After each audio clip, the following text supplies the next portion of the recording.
Good morning, everyone. Welcome to the August Zoom Citrus Workshop. Thank you for joining us. First, I would like to thank Alison Walton from the Mongi Center for her help and cooperation. Today's program offers 1 CEU for pesticide license renewal and 1 CEU for certified crop advisors.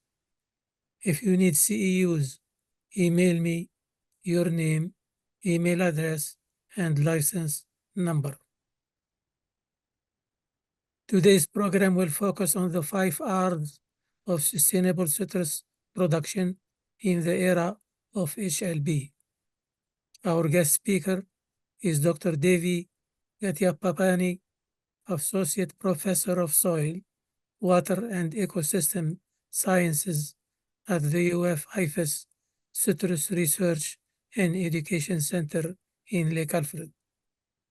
Before Dr. Kadyampakeni gives his presentation, I will go through some comments and recommendations related to citrus plant nutrition.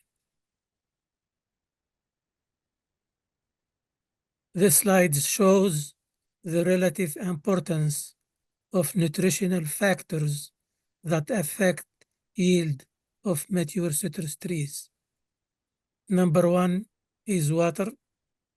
Number 2 is nitrogen. Number 3 is potassium.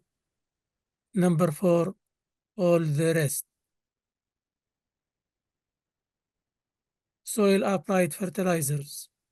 The following ratios are recommended for citrus trees. If nitrogen is 1, potassium is 1, and calcium is 1.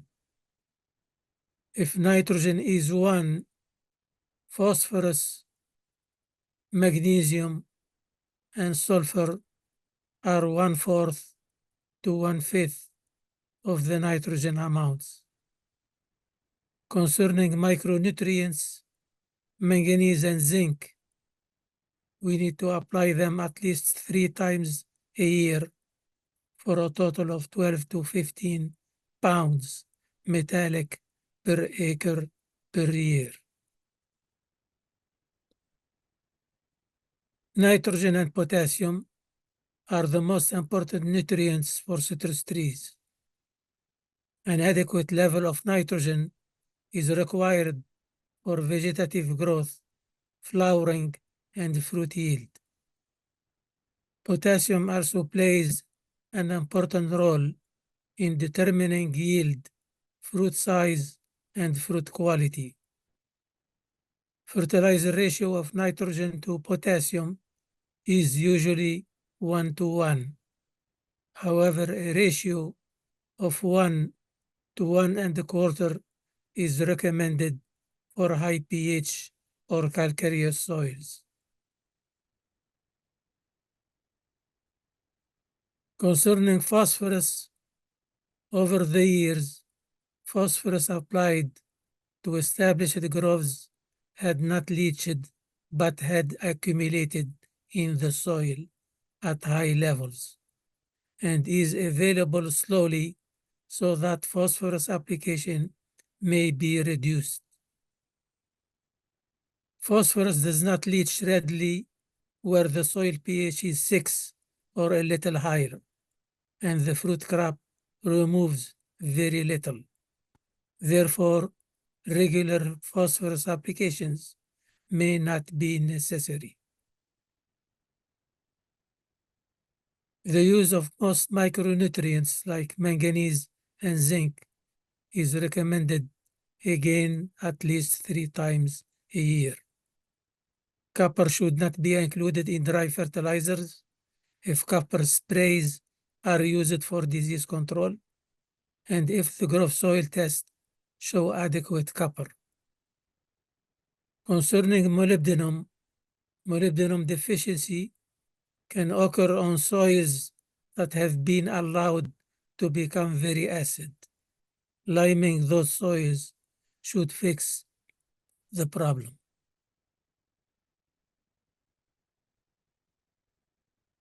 Soil should have a pH ranging from 5.5 to 6.5.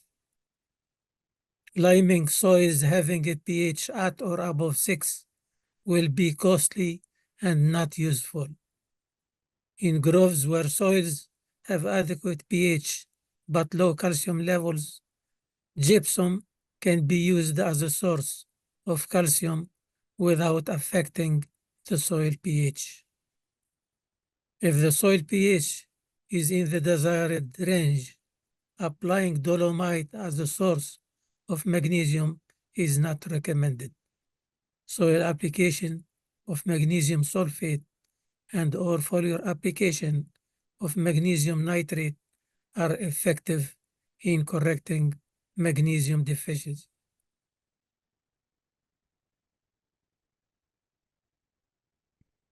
Leaf sampling and analysis is a useful management tool for fertilizer decisions. The best indication of successful fertilizer management practices for citrus trees is having leaf nutritional standards within the optimum ranges. Trends in leaf nitrogen and potassium over several years can provide the best criteria for adjusting rates within the recommended ranges. Soil analysis is useful for determining the pH and concentrations of phosphorus, calcium, and magnesium.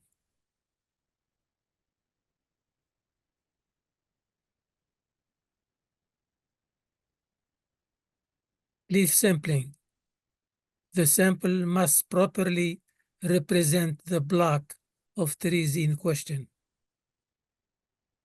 You pick up 80 to 100 spring cycle leaves from 16 to 20 trees, 4 to 6 months old from non-fruiting shoots should be collected in July through September. So this month of August is a good time to sample for leaves and for soils. Those leaves, they should be collected from uniform trees of similar age, same cultivar and rootstock, and under the same fertilizer program. Sampled trees should be mapped so that samples can be collected from the same trees every year. Soil testing is most effective when done annually. Choose a lab you trust and stick with it. Soil analysis results should answer these questions. Does the grove need to be limed? Is the soil calcium and magnesium status okay? Is the soil phosphorus status okay? For old groves, what's the copper status?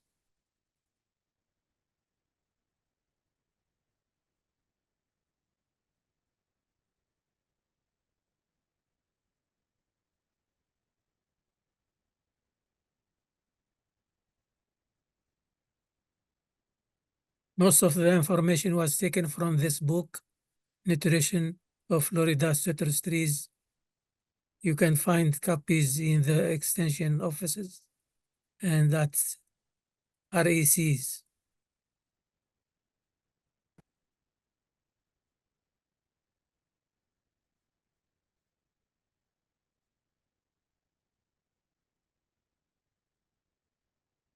Organic matter. Use of compost, animal manure, biosolids, organic fertilizers, and mulch in citrus production is very useful and beneficial. Humus, which is the end product of broken down organic matter, is an important component of healthy soils and has many great benefits. Benefits on benefits of humus. Humus significantly improves soil structure, has exceptionally high water holding capacity, has a high nutrient storage capacity, supplies plant nutrients, has excellent insulating properties against both heat and cold, helps to buffer soil pH to an optimum range, allows more oxygen to enter the soil, increasing root growth, increases water penetration into the soil, increases root development deep into the soil, increases and maintains healthy populations of beneficial microorganisms and earthworms, can be very effective at preventing and suppressing plant diseases. Few more slides on fertigation of citrus trees. Advantages of fertigation: saving of over 90% of the fertilizer application labor. Fertilizers are applied frequently in small doses and placed in the wetted area where most active roots are located. This will increase the efficiency of fertilizer application, which allows to reduce the amount of applied fertilizer, which not only reduce the production costs, but also lessens the potential of groundwater pollution caused by fertilizer leaching. Nutrients are already in solution. They are available to plants sooner than when applied dry on the soil surface. Luxury consumption of nutrients by plants is minimized.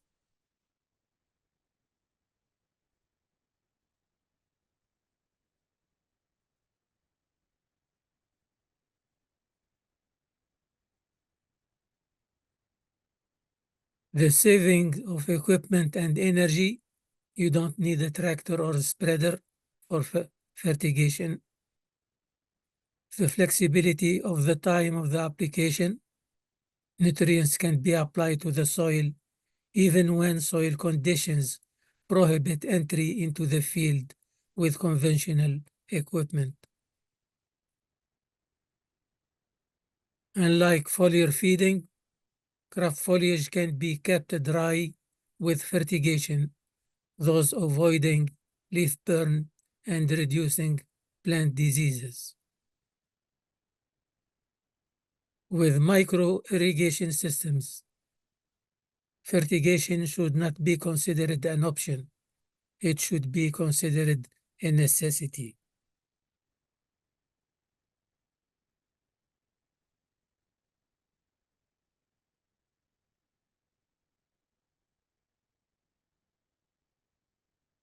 Advantage of micro sprinklers and over drippers: micro sprinklers provide more coverage on sandy soil than drip, and micro sprinklers are useful for freeze protection.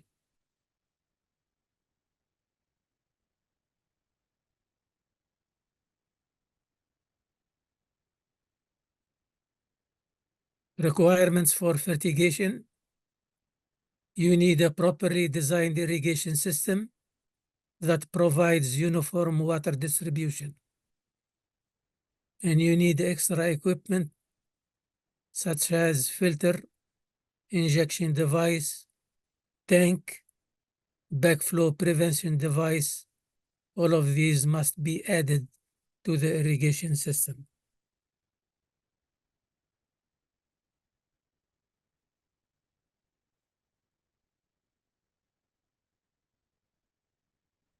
Injected fertilizers must be soluble and must remain in solution throughout the operating period of the irrigation system. Soluble fertilizers are relatively more expensive than granular fertilizer. For micro-irrigation to be effective, water and nutrients should be applied at the same time.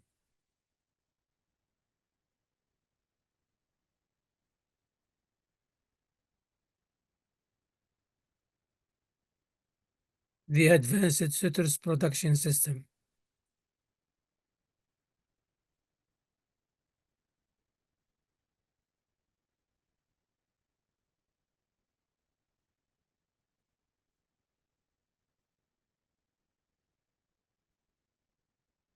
Always spray of the micronutrients, manganese, zinc, boron, and copper, are a more effective, more economical, and a quicker way to supply these nutrients than soil applications when included with post-bloom and summer foliar sprays at about full expansion of the new leaves.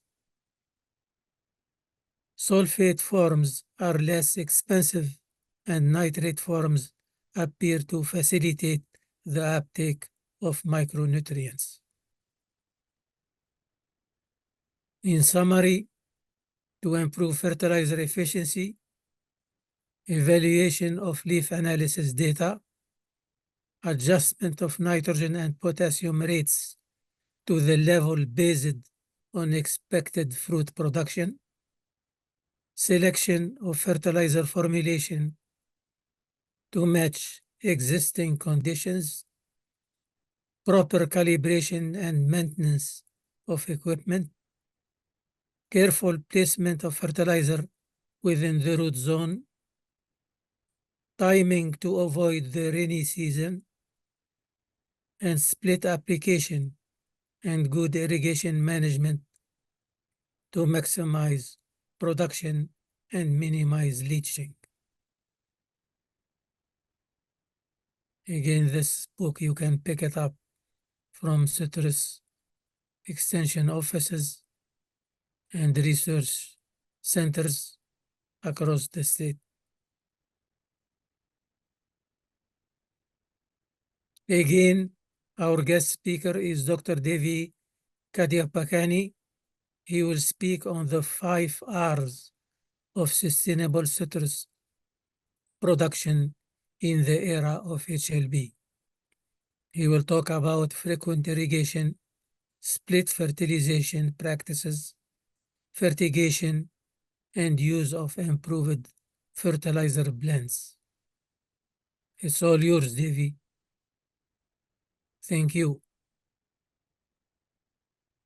So thanks for Mongi for the narrative on the importance of citrus nutrition. So what I've done in this talk, I've kind of put together some tools for water management, but also quite a handful of tools for nutrient management, especially taking into account most of the results we have generated in the past maybe 10 to 15 years. And I'm hoping that maybe some of that should be used by growers. They should consider putting those in the toolbox, in the management. So not like solutions, but I think some helpful tools that growers should consider in their management.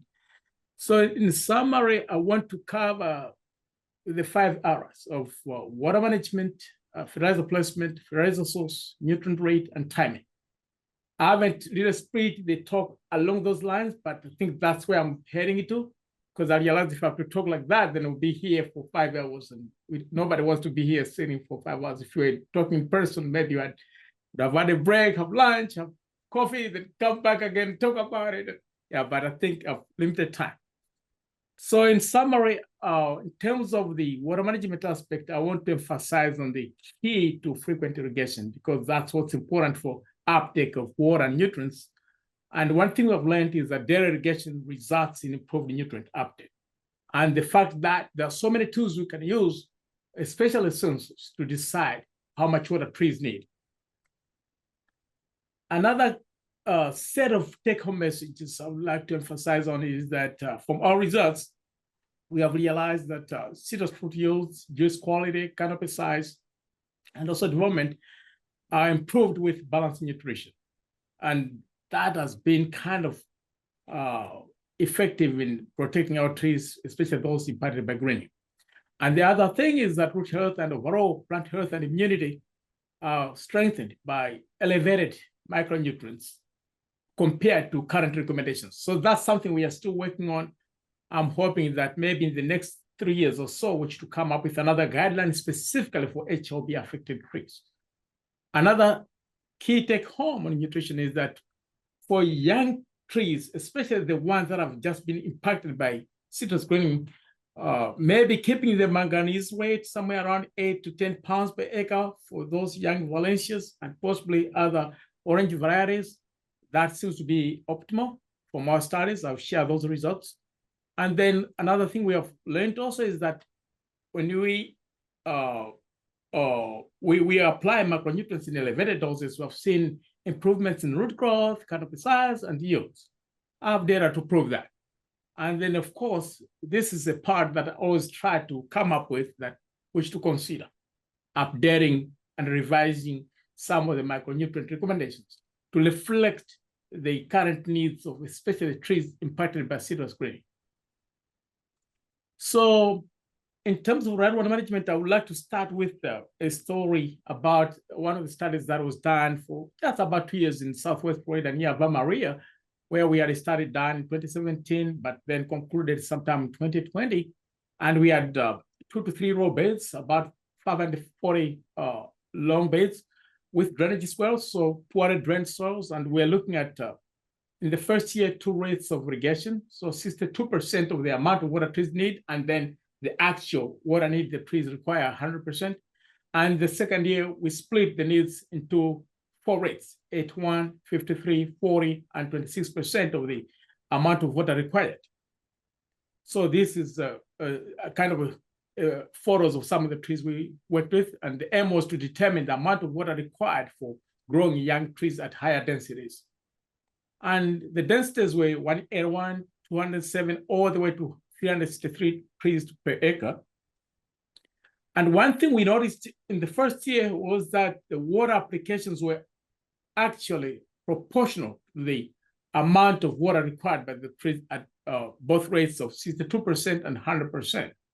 And then in the second year, when we split the treatments into 25, 40, 53, and 81%, we also found that the levels of water required were actually proportional to the rates. So I have some information to share here, that one thing we learned is that over the densities we worked with, and so one thing, I don't know if I can put a pointer here for you all to see. Let me put it here. Let me see if I have it. Okay. Yeah, so you see the second column where we are looking at the amount of water in inches used. And then you have densities 181 all the way to 363 trees to the acre on the final column on the right. One thing you notice is that all these values are crop coefficients. One thing you notice is that the coefficients are increasing with the density. So what it means is the higher density is requiring a little bit more water to meet the needs of the trees. And this is something we've been contending with, that if growers move to higher densities compared to the earlier levels of, say, for example, 150 trees to the acre, 145 trees to the acre, we might have to also kind of elevate the amount of water because there's so much competition for water use. And that was, the trend was similar across years, 2019 and 2022. And then one thing that was worth noting was the fact that micronutrients, so nitrogen all the way to phosphorus, calcium, potassium, mag, increased with irrigation rate. So what it meant was, if you're putting in more water, then there was a little bit more soluble nutrients for uptake. And then for the micronutrients, only the highest irrigation rate improved the micronutrient uptake. And one thing also we notice is that if you look on the left, it's soil moisture content. So the highest irrigation rate results in greater moisture content, as you can see on this right panel here, or on the left panel there. But one thing we noticed was that 26% of the water required would not be appropriate for our citrus trees. I think that would be detrimental. Even 40.5% would not be helpful. So I would say would be fine putting in 50% of the water required, especially in months that are not so hot. But I think in hot months, or dry months, then you want to still put a higher level of water. On the bottom graph, you'll notice that CT2 and 100% of amount of water applied didn't vary much in terms of stem water potential. But we notice, so the lower the bar, that means lesser stress. The higher the bar, that means more stress. So one thing we notice, sorry about that, the higher, the lower the bar, that's more stress, and then the upper the bar, that's kind of lesser. So one thing we notice is that the 26 and 40% of the ET were a little bit more stressful to the trees, residing in more stress. So for experiment purposes, yes, but I think for practical standpoint, I would say stick with higher levels of irrigation and more frequent irrigation rates. So another lesson I've also learned is that when we compare, so here I'm just showing some of the results we did in studies that we did on the ridge in around Avon Park, somewhere in Arcadia, and somewhere in Ave Maria in Southwest Florida. One thing we learned, so you notice on this graph on the left, so there's Arcadia, there's Avon Park, there's Mongi, and then we have 3 depths. The left panel is 0 to 6 inches, the middle panel is 6 to 12 inches, and the right panel is about 12 to 18 inches. And then on the right, you see on the left is the subflow, which is the water use per tree, and then on the bottom axis is the volumetric water content. One thing we noticed was that you had a good correlation of the water use per volume of water in the soil. And one thing also noticed was that in Avon Park, we had a little bit more drainage. So the bottom 12 to 18 inches had more water compared to the top levels. But one thing we noticed in the top levels, there was more water use going on. In the top 30 centimeters or the top 12 inches, there was so much active uptake going on. So in the Mongi or the Ave Maria site, we had a high water table. So maybe that explains why we had a little bit of more water in the bottom soil layer. And then in Avon Park, it's kind of an empty soil or a ridge soil, very well drained. So that pushes water to lower horizons. So one thing we concluded was that maybe the target should be to keep the water in the top 12 inches, because that's where we have most of the roots, especially for HLB trees.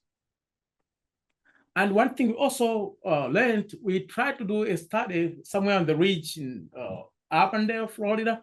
And in that study, we compared a conventional micro sprinkler, which waits around the tree. And then we had another system that we called micro sprinkler open hydroponic system, which waits within the line of the tree. So kind of what we call partial root zone drying. Then we had the drip open hydroponic system. Mongi had a good photo of that in your slides, so I was happy to see that, where you had daily irrigation and then applying fertilizer in small pulses, maybe about 5 times a day. So one thing we noticed was that we're able to keep the moisture content in the closer to field capacity. So field capacity is this orange line on the left, right there, around 9%. And then on the right, you also see the same thing. So these were different timings of the year in 2010 and 2011. Something just keeping the moisture just about the sweet spot where trees would love to use water. And we published some of this work in the journals, but also put some of this in industry magazines some time back. So at this point, I'd like to switch a little bit into our understanding of what nutrients role is in improving plant productivity. So there's a part, maybe some of you have heard this from me before, but one thing I would like to say is that I love this figure because it actually gives us a visualization of what are the optimum stuff. So, is it nutrients, is it water, is it light, is it temperature that plants need to grow well? So one thing that this guy, Justus von Liebig from Germany in the 1850s stated was that a crop will be limited in its performance if there's only one limiting factor. So for example, in this figure, what it means, if there's a limiting factor, it will be the one leaking in this barrel. If this barrel is not leaking, it means you have everything in the sweet spot. You have everything at the right amounts, then the tree will be performing well. And of course, here I don't include disease, but obviously, if you have a limiting biological threat, then that will be the one limiting the yield.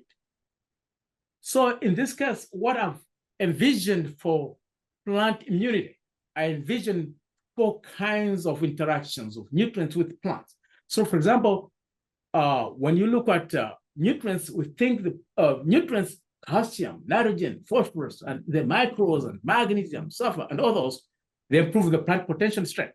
So the plant is able to grow well. And then you look at the nutritional, physiological related action, whereby you have plants doing metabolism, producing their food through using the nutrients.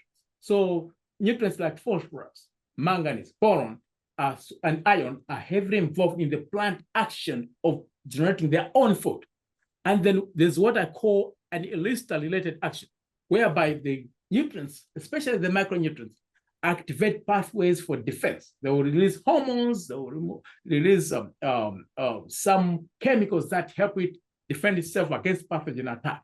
And then, of course, another part is whereby you have nutrients like, for example, calcium, that act as pesticides, where they limit the penetration of pathogens into the cell wall. So those are some of the things that we tend to learn about nutrients. So in that case, what I call that is, for example, in this case of HLB and other diseases, there's that interaction between optimal nutrient management and then optimal HLB management. And then, of course, you want to look at environmental conditions. So do we have the right temperature? Do we have the right amount of water available? Do we have the right fertilizer? Do we have the right soil type? If you're in the ridge or you're in the southwest flatwoods or southeast flatwoods, what are your soil types? That can impact the way your plants perform and produce. And so in this case, I would like to just postulate 2 key hypotheses that we work with in nutrient management, that of course, citrus fruit yields or canopy size and development can only be enhanced with a balanced nutrition approach for HLB-affected citrus trees, and that we can improve root health and overall plant health and immunity through using elevated micronutrients over current recommendations. And then I have some research to share with you. So we did a few studies, but the first one that we did was on using manganese to evaluate the growth of young Valencia oranges on Cahouse rootstock. And this was under greenhouse conditions because I wanted to make sure I can manage HLB. So we inoculated some trees with HLB and the other ones without HLB. So one thing we used was we used no manganese, and then 5 pounds of manganese, and then 10 pounds of manganese, and then about 20 pounds of manganese. And one thing we noticed and learned was that the growth was not different between rates, as you can see right there. So all this is height. So the orange lines are more or less like the ones that are impacted by HLB, and then the purple ones are the ones that are not HLB. But one thing we noticed was the tree height increased over time regardless of the rate. And then one thing also noticed was that the trunk diameter increased over time in all treatments in the first year. And then one thing we also noticed was that the 2 times rate increased the trunk diameter by 23% compared to the trees that received about the current rate of manganese, or 4 times the rate of manganese. So these were young trees, but I'll provide the kind of guideline in a moment. And then one thing we also noticed was that leaf manganese concentration was a little bit higher over time in all treatments except the control, and that we had saw a linear response of leaf manganese concentration increasing by manganese application. We published some of this work in journals. I'm trying to get, I think I didn't share this in Citrus Industry Magazine articles, but I'm looking forward to sharing that. And one thing I also would like to say is that we had a good correlation of soil manganese with iron and copper, as you can see on the left. And then we had a negative correlation of boron and zinc with soil manganese. And that we think shows that boron and zinc were better absorbed or taken up by the trees than iron and copper. So one thing we also noticed, because we tried to evaluate the biomass accumulation by rate of application, and one thing we noticed was that the 2 times the amount of manganese resulted in maximum dry weight compared to other rates. And then we realized that the healthy trees that were not impacted by HLB had an overall 5 to 13% greater biomass accumulation compared to the same fertility level of HLB trees. And one thing we concluded was that about 8.9 to 11.5 kilograms per hectare, which is about 8 pounds to 10 pounds of manganese per acre, was good for young, less than 3-year-old trees.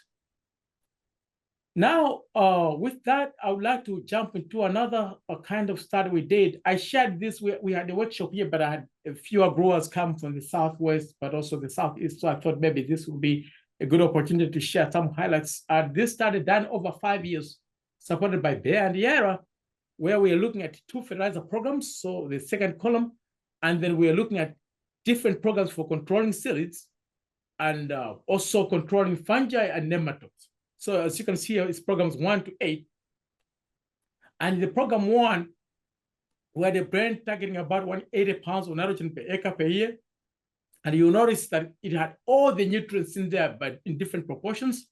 Then we had another blend where we kept our calcium and magnesium in the program 2, where I called that a grower standard. So with 16 to 16, but then we added zinc, manganese, and boron as additions. We used like different sources, and we're putting the 2 fertilizers in 4 splits per year. So 20%, 30%, 30%, and then of course, finally another 20%. So we started in February, and then April, and then applied again in June, and the final amount was applied in September. Yeah, so at the bottom, you can see the levels of our application. Yeah, we did 20% February, 20% April, and then 30% June, and then 30% September from 2018 through 2022.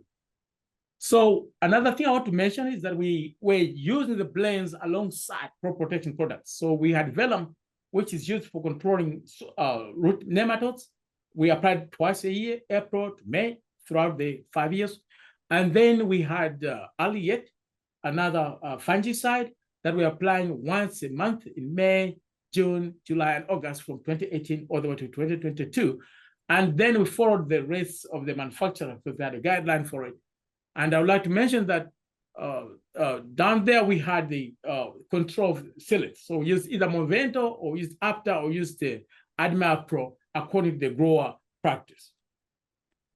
We did so many measurements, so a lot. I'll share some of them, not all the data. So we looked at tree size, disease ratings, nematode, proper counts, food yield, juice quality, root density, growth and dieback, water quality, leaf root, and soil nutrient levels. So I will share especially the yield part, but some of the results we'll share. I put some of these in Citrus Industry Magazine articles, so maybe some of you might have already read some of the work, but I didn't put water quality or nematode proper counts or disease ratings in this presentation. So right here, you can see not much difference between canopy size in terms of stem cross-section area, the trunk diameter, or the canopy volume. So comparable results. And these are the photos from the start. So not bad for trees that were already HLB positive. And right there in 2022, these were trees 5 years later, not much change. So it seems we're still doing the right things, keeping the canopy going and retaining the fruit. So one thing we noticed, we had a big, when you looked at root growth efficiency in the third year of the project, one thing we noticed was, as you can see, treatment 3, where we had the program 1 with all the nutrients in it, and then Alliet added, we had the big bump in the root growth efficiency. And then you'll see more impacts over time in the 5 years in the next few slides. Another thing that I want to share with you is numbers we saw the acid to bricks ratio. I was pleased with the results. So you notice we don't have 2020 because of COVID. We couldn't do the processing of the food quality because the packing houses are closed and they didn't want to get impacted by the COVID-19. But you notice, look at those numbers. The acid ratio somewhere there. The bricks for the first year, we didn't see much impact because it was the first year of the study. So 2020 was also impacted. But in 2021, those were the numbers. So we were getting closer to around 10.6, 10.5, 10.5, 10.6. especially in the treatments that had either alliate or vellum. And then in the fourth year of the project and the fifth year, you can see the numbers. But I think I have an explanation here where we had to harvest because of freezes. We are having fruit drop because of freezes. So we picked the fruit, I think around February, when actually typically we picked around April. So we had to navigate that to avoid more fruit drop. But still, we were able to get good numbers, especially if you had harvested at the optimum time, we would be able to achieve good numbers for the bricks. On the yield per tree, you can notice that especially over time, and I wish the company still funded us to continue this, but it was the final year where we really found a breakthrough. So the third year was also good, but the final year, we saw that the treatments that had the blends alongside vellum or alliate or a combination, we saw a bump in the fruit yields per tree. So somewhere around 160 or just above 105, 130 pounds or about 160 pounds of fruit per tree. So closer to about 2 boxes, getting closer to the 2 boxes per tree, which is the number that's hard to get by nowadays in terms of HLB. But I think I was happy that even though the trees were having that hard time, we were able to get closer to those numbers, 1.5 up to 1.5 boxes per tree. And in terms of per acre, we are getting closer to 500 boxes of fruit per acre. So this is a number that I want to share with you because I have been a strong believer that better tree performance can only be achieved if we are getting better root health. And this was the part that we also wanted to address in this study. So we evaluated root growth using rhizotomes. So we're putting tubes in the root zone. We're not digging and sampling roots each time. We put tubes and track the same roots over time, over the 5 years. And then when we looked at that, you can see on the left, so this is kind of a schematic of some of the work we did before. So that's the tube. This is about closer to 3 feet of a tube, but then this will be about 2 feet of a tube in the ground and then installed just in the root zone. And then it's just closer to the drip line. That way we can track the root growth over time. On your right, it's a little bit of an image that we're tracking every 2 months or every 3 months, and then analyzing that using our analytical software.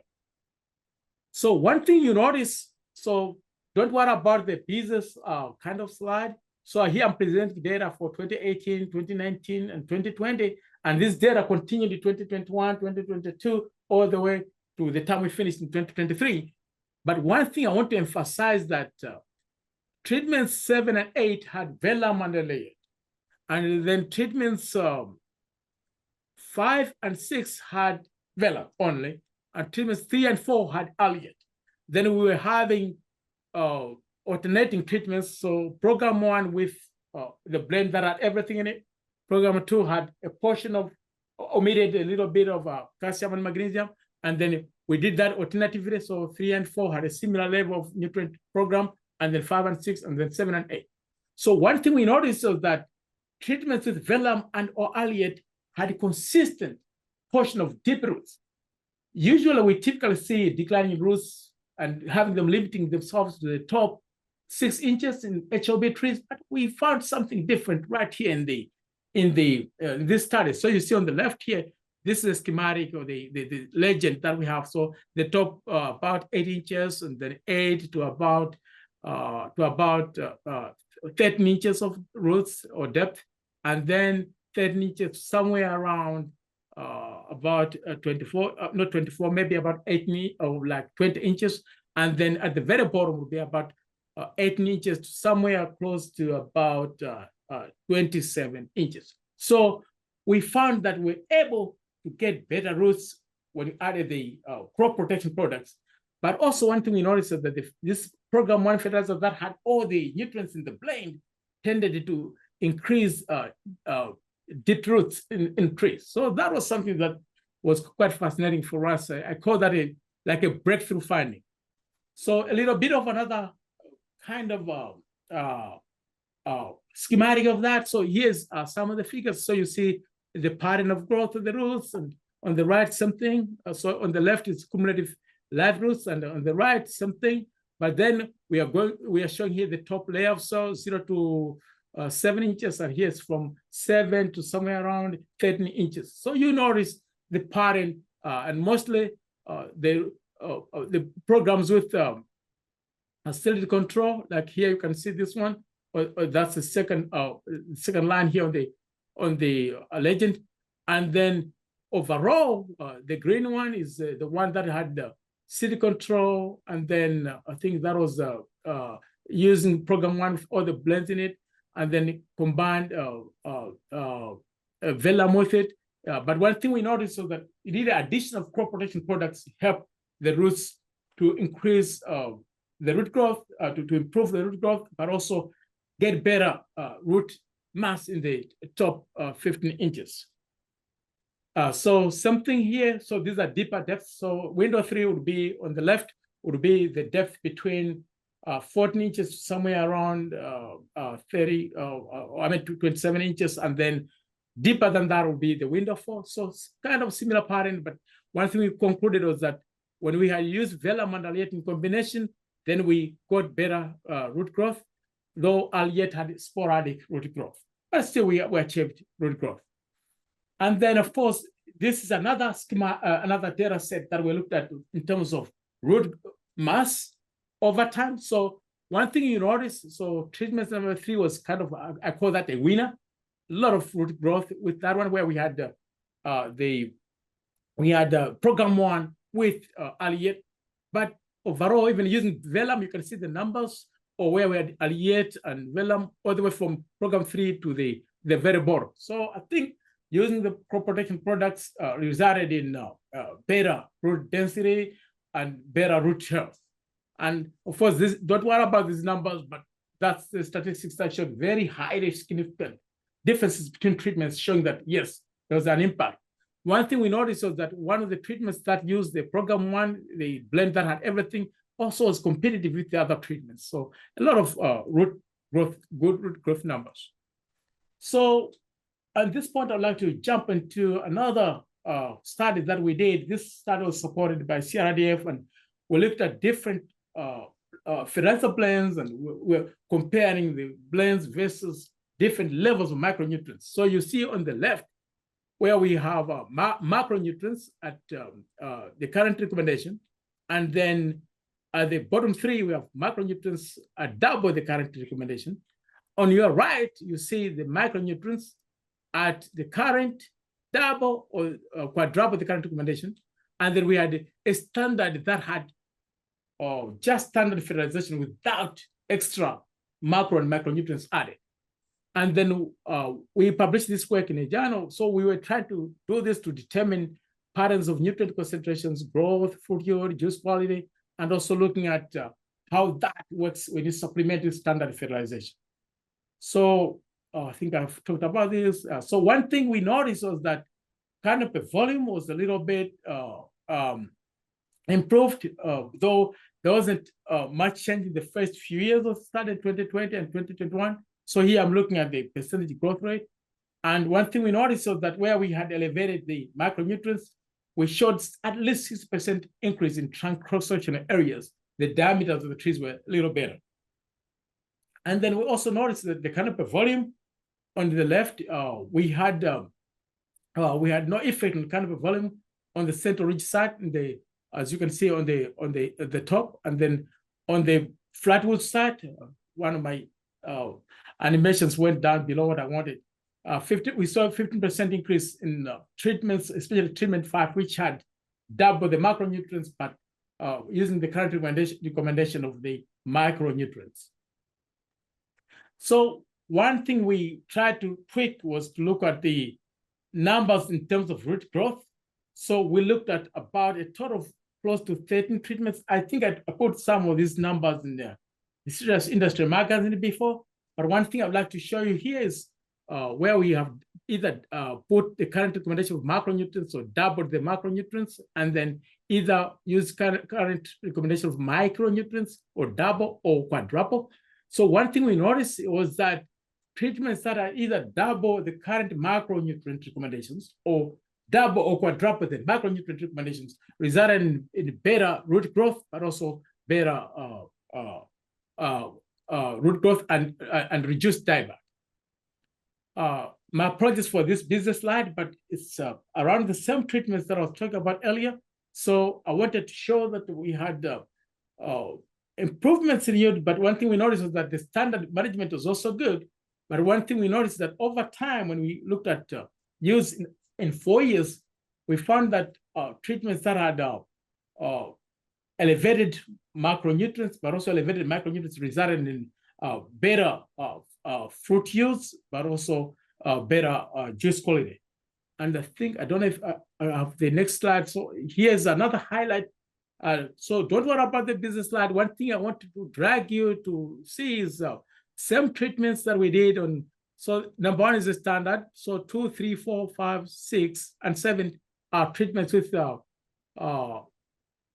either fully applied micronutrients, and then 8, 9, all the way to 13 are those with soil applied micronutrients.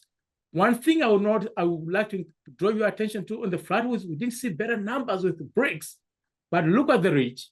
We found those good numbers, bricks numbers moving above 10.0, or maybe except this one, but most of them, you can see the numbers were very good and maybe better than what we have been seeing in terms of HLB numbers for bricks. So 10.5, 11.5, 11.6. So these are some of the things to consider, especially in terms of improving juice quality and citrus. And finally, I think I would like to talk a little bit about one of the treatments we did. We're looking at different micronutrients levels. So either fully applied or combination of soil and fully applied, or doubling the soil fully applied and then adding the current recommendation for soil application. And then we used nitrogen at 3 rates, 150, 200, and 250 pounds of nitrogen per acre.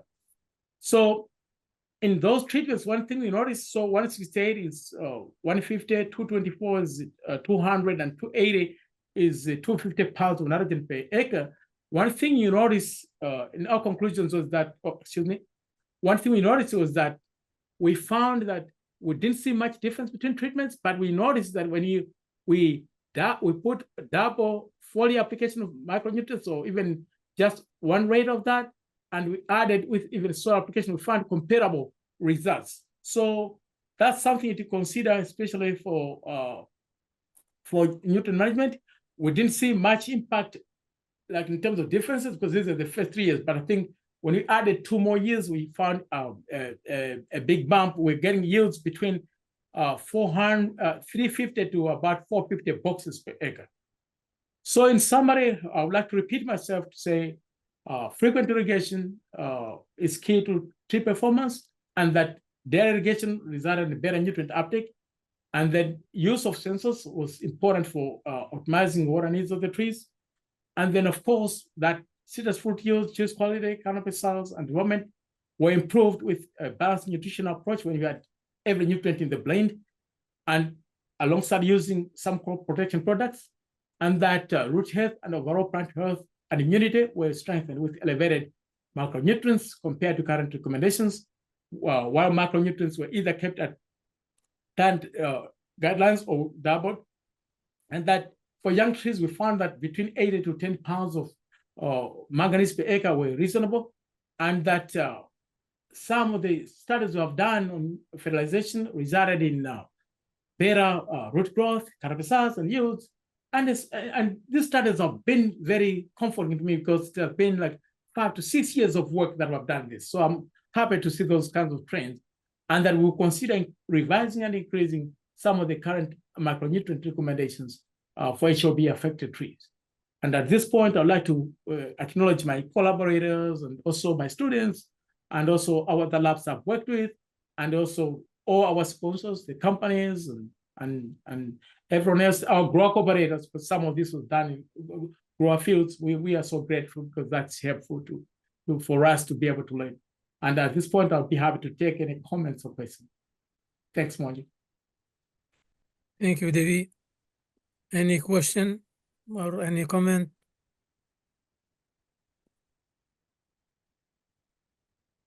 There is a question in the chat box. Did you consider and evaluate the EC salinity during these trials? That's a good one. I did not consider that, but one thing I will mention is that for one of the studies I was talking about, the different blends and using alliate and vellum, we tracked the soil pH. We tried to look at salinity, and in that one, we noticed that this pH stayed between 6.2 and 6.7. So that didn't affect the salinity. Yeah, but in the other study where we are looking at up to about 13 treatments and root growth and so forth, unfortunately, I did not look at the salinity, but that's a valid point. We should have looked at that. Yeah, you're right. Especially if you are looking at different zones, the southwest flatwoods or the ridge or southeast, we should have looked at salinity. And that would be something we can look at going forward. Thank you. Any other question or comment? Again, if you need CEUs, email me your name, email address, and license number. Thank you all for joining us. We will see you next time. Thank you, Dr. Kadyampakeni. Thank you, Allison. You're welcome, Mongi. You are both welcome. Thank you for such an informative seminar. All right. Thanks, Allison. And thanks everyone for joining us. I appreciate it.